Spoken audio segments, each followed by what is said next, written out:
throughout the entire game. So we'll have to wait and see. Yeah, and of course we got some fun picks there. I mean, the Puppet Master pick over there from Lions, and a solid hero. I mean, Jagged, he had his moments, it seemed like, but then other moments it was a little bit of kind of head scratch, where he kind of just run in and get completely out of position. So, as you said, though, perhaps some jitters. Again, there's so much on the line here. The winning team here goes to DreamHack winner 2012. The losing team, unfortunately, their road ends here. Maybe that has something to do with it. But game one's out of the way. Let's just calm down a little bit and focus now on game number 2. That's what I would say if I was Lions coach. Exactly. All right, though. With that said, guys, it looks like game 2 has officially begun. Let's go ahead and jump into it. We got TteS going to be on the Legion side this time, and Lion, of course, on the Hellborn side. So the blind bands, TteS already finished. We'll see what Lion goes with. Something tells me the Wild Soul once again expected to see that. Wild Soul Ophelia coming out for them, as Fade and Moraxis actually coming out from TteS. So Moraxis regarded here as a blind band. Yeah, again, Fade seems to be, to me at least, as one of those god-tier heroes, and definitely first-pick material. So seeing a band out from Slicks is a little interesting thing to me. But, yeah, I did want to comment just a little bit on Puppet Master. I just think that, again, I outlined exactly why I'm not the hugest fan of his last game, but he just requires so much farm, and you really have to be careful about what items you go for because he's not very tanky. You need a lot of farm on him for him to actually go toe-to-toe with other hard carries. Like, say Dark Lady. I feel like Dark Lady with 350 gold per minute could actually still take on a 500 gold per minute Puppet Master. I mean, it depends, but you get my point. yeah, definitely do. So,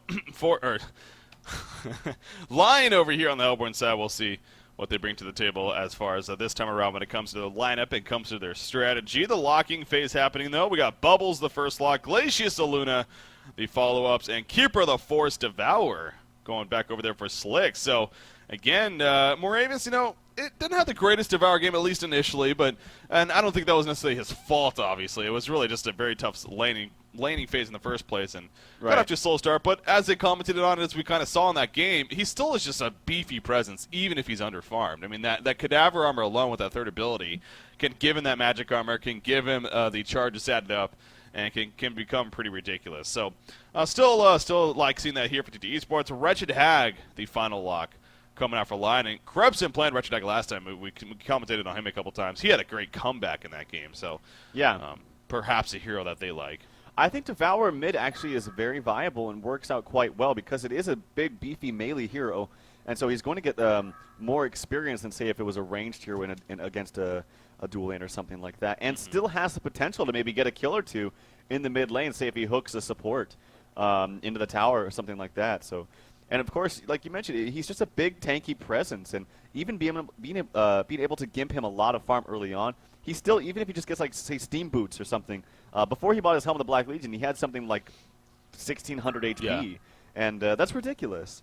And he only had 2 charges on the Cadaver armor. Yeah. So, and it's a hero that they've been really comfortable with TteS. They've been running him a lot in scrims and with great success. Yeah, I mean, if you have a player that you're confident enough in that can just land those hooks and knows how to play the hero correctly, then by all means. And Moravis, of course, has proven that he knows how to do that in the past. So, Magnus, Dark Lady, Parasite are the bans so far. There's the Tempest ban. So, of course, in that locking pool, as you talk about, something we do see a lot is that Keeper the Force and Tempest locked together even. But this time they decided to go with Keeper and Devour, actually, as their locks. But Magnus, Dark Lady, Parasite, Tempest. So 2 more bans ready to go. A lot of the jungle is obviously being banned. I mean, hell, you got Wildslave if you classify him even, but then Ophelia, Parasite, Tempest. Keeper the Force really the only quote-unquote powerful jungle hero left open, or popular, I should say, even. Of course, you still have your others. Your War Beast, your Legionnaire. Tundra are going to be banned right there. Now the final ban going to be coming out from Lion. Interesting what Slicks is doing. He banned out Tundra right there. Again, I really regard that as a first pick god.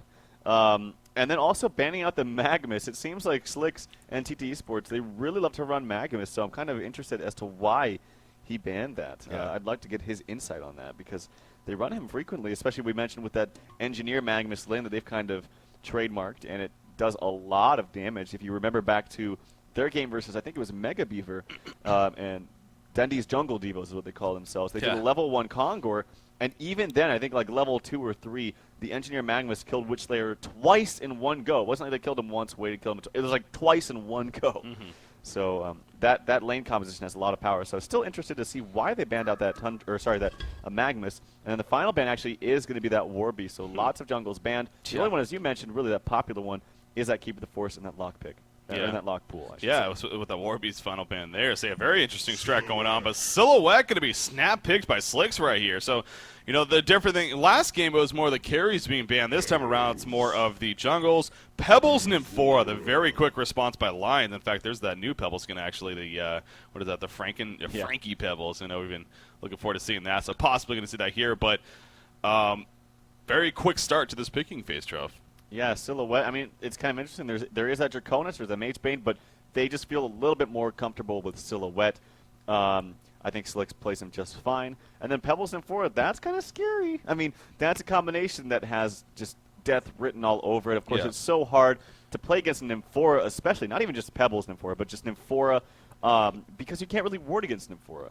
You can just always constantly be in your base, in your jungle where there's no wards, and you cannot really see the Nymphora port coming unless it's actually on your map. But it's very easy to get that gank off with the Nymphora port, so long that Nymphora actually gets good levels early on. And more aggression coming out from TT Esports, Succubus, and Torturer. So this, yet again, looks more like a TT Esports lineup than I'm used to. Yeah, and the thing with Succubus, again, it just so happens we pulling stats from the last tournament, and we keep referring to that every now and then for good reason. It's fun to always look at them, and the fact is fact. But Succubus was 4 for 4 in the Redemption tournament overall. He had the highest winning percentage out of heroes that were played, and I want to say they were all played by Complexity, so maybe that kind of makes sense. I'm not exactly sure on that though. But anyways, Succubus did prove to have a very high success rate. So picked up here Torture on top of that, and then Draconis, the response coming out from Lions. So I mean, both of these lineups, very strong start so far, at least in my mind. Keeper of the Forest is going to be the first pick for TT Esports out of the lock pool, and now Lions will have their 2 picks from the lock pool. Yeah, and they're going to have to go with what looks like maybe a tri-lane. Just the way that the heroes are set up. They have no jungler, so they're probably going to have to go for a tri-lane or 2 dual lanes, but we'll have to wait and see. They can go back and forth. Like, say they want to, dual lane Pebbles and get him free farm in the top lane. It's probably going to be a Suicide Keeper, is my guess, but say they want to do, or actually there is Bubbles there, so if they don't take Bubbles, which I really think Lions should take Bubbles right now, say maybe like Bubbles, Aluna would be great, especially against, they're going to go with Glacius. I think Aluna is just a little bit better against that push from Keeper. But nonetheless, Glacius is good also against Keeper as far as revealing him with that Ice Imprisonment. Yeah, but as you said, it is shaping up to be, it could be a dual lane, 2 dual lanes, or it could be that tri-lane. With perhaps Draconis or maybe even Pebbles, depending on what they ultimately want to go with here. But TT Esports, their final pick, they got a Luna, Devour, and Hag to choose from. All possible pickups here. I wouldn't be surprised. I mean, they could still use a strong support in a Luna. I mean, right now they got Torture, who was swapped to Vitella, but currently definitely can play that support role. But it's just a matter if they want to have maybe Devour or Hag, even in that Suicide lane perhaps, and maybe have the Keeper jungle instead, or just Devour. And still have Keeper Suicide, but then another lane from that. Perhaps have Succubus support then. So, yeah, this is actually very interesting here for TT Esports with their final pick. It is going to be a Luna, though. I just don't like the Torture pickup here in this lineup. They have a lack of stuns, like a lack of good, strong point stuns to work with. Yeah. And I think that's obviously they have Succubus, but that's like an ultimate. I mean, maybe the sleep to set it up. But I don't know. I just don't know how I feel about this lineup. You're probably going to see that Suicide Keeper of the Forest and maybe a dual lane mid Succubus Torturer, and then a dual lane bottom with Silhouette and Luna. No, probably the other way around. It's probably going to be Silhouette and Torturer bottom, Succubus and Luna mid. Yeah. And depending on how Lions decides to lane this, I really think they should go Glacius Pebbles mid, Nymphora Draconis top, because they don't really need. You always talk about in the Nymphora Pebbles combination. Yeah, that's great in the mid game, but they really shouldn't lane together. They can be strong, but I think a better supporter like Luna, like Glacius in this case for Lions, is much better suited to lane with Pebbles. Yeah, so looking forward to seeing what we see here in this game. So, are we going to see the Frankie Pebbles, by the way? No, we see the regular Pebbles. Darn it. Jagged is not coming through for us, unfortunately. Thought for sure we're going to see the Frankie Pebbles. I was really looking forward to seeing that, but no. Alas, we do not. Of course, going to sit in the pause here to start this game. So the quick bathroom pause here going into game number 2 between TT Esports and Lions. So going to have to wait a little bit longer before we get to see how the lanes are exactly going to shape up. But yeah, Lions are back against the wall in a sense. Again, down 1-0. You really don't want to lose this game because although you're still technically in the series, it's knowing that you need to win 3 games in a row, as we said earlier. is very, very devastating. So, Yeah, that's into your mindset for sure. yeah. What looks like right now is shaping up for the lanes for Lions is a solo Bubbles mid, solo Draconis top, and a tri-lane bottom because these are really solo mid items for Bubbles if you look, the double mark of the novice. Normally you would not want to get that in a suicide role. You want to get something that gives you more survivability. So probably going to see that Bubbles mid actually, and I got to say this aggression could be good. If you go up against this lineup of TT Esports, obviously you're going to have the rotation of Torture and a Luna bottom. The only problem is now you're going to have 3 range against 2. And it's not like Glacius and Nymphora are the strongest ranged heroes. I mean, they're okay laning supports. Obviously, Glacius is wonderful as a laning support, but Nymphora, not so much. So they're going to quickly see a rotation, I'm sure, from whoever decides to be that second support in mid. And they're going to find themselves in a very difficult tri-lane against a 3-range tri-lane. Yeah. Yeah, from a caster perspective, of course, that could be pretty entertaining, though. Tri-lane versus tri-lane, especially more on the aggressive side. That could be pretty awesome to see. So I am looking forward to that in that sense. But, yeah, even perhaps a little bit more dangerous for Lion if they do ultimately choose to go for that. But, again, we'll have to wait and see coming out of this pause. And while we are sitting in the pause, again, we didn't really talk too much about yesterday's series, and obviously, so if you did happen to miss that, I mean, it has been on VOD now for even since yesterday, and of course, there's even an article just put up on Honcast.com today that kind of does a really good job of recapping it. Shout out to Fantasy for doing his work there and posting that article, so definitely check that out if you missed the match. But I mean, just kind of a quick recap here. Obviously, Gary Johnson 2012, they won that series 3-0 over. Who did they play? Wow, I'm totally blanking right now. Over Pikachu, that's right, yeah. Yesterday. So they defeated Pikachu 3-0 yesterday, and man, that was a little bit surprising. I mean, not that Gary Johnson won, but just how they won. It was really, really decisive victories for them, and that definitely is going to be a team that's really, as long as they keep things going, I mean, if they can keep up with some momentum and keep together as a team, then they're going to be a dangerous team going into that DreamHack event. So congratulations to them again. So they're one of the 3 teams from this event so far that have officially qualified. Of course, after today, we'll know the second team. And then tomorrow, we'll continue with Q Squad. Going to be taking on Bunker Down in the final best-of-the-5 show match. Right.